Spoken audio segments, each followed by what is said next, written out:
Hey everyone, Amy here. I apologize. I have laryngitis right now, so hopefully I can. I'm using a microphone so that I don't have too many issues.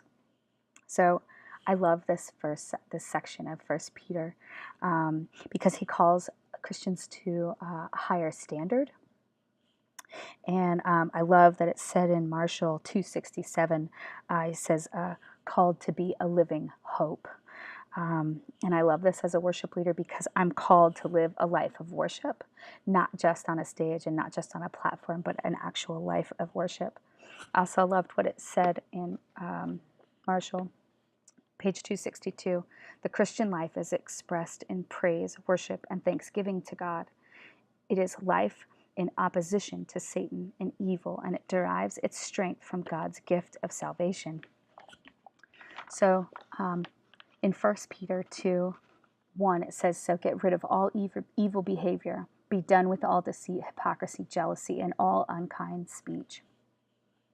So one of my practical applications of this is we talk about this. My husband and I teach marriage classes, and we talk about this about choosing to do what's right, even though you want to do what's wrong. And so it comes into momentary choice all the time. So get rid of all evil behavior. So when I feel like giving my husband the silent treatment, I don't. I call him and invite him to dinner because I need to put away and get rid of all evil behavior before it happens. I also wanted to give you a testimony out of 1 Peter as well. And I wanted to read 1 Peter 4:1. It says, "So then, since Christ suffered physical pain, you must arm yourselves with the same attitude he had and be ready to suffer too." When I was about 14 years old, a friend of ours had cancer that had ravaged his whole body. He was in his early 30s. He had 2 young children and was married. Amazing Christian man who my nephew is actually named after. However, while he was on his deathbed, I think it was just a couple weeks before he died, we got to go to the hospital and see him. Now, I was only 14 at the time, and of course, I didn't know what to do or say, but one of the nurses or someone in the room asked him if he was okay, or was he in pain, and his answer was, "It's not as bad as what Jesus suffered."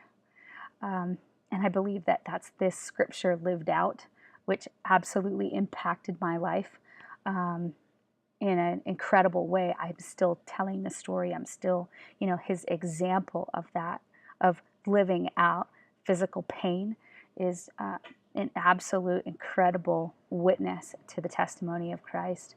And if you continue reading that scripture, it says, "For if you have suffered physically for Christ, you have finished with sin. You won't spend the rest of your lives chasing your own desires, but you will be anxious to do the will of God." And I think that the second half of that scripture is something that I have lived out, anxious to do the will of God, knowing that I have seen someone in physical pain that cost them their life. But it's an incredible witness, and something that I hold dear in my life. And I think that hope that I can live with to do the will of God is something that I hope that I can pass on as well. So thanks very much. Happy Thanksgiving.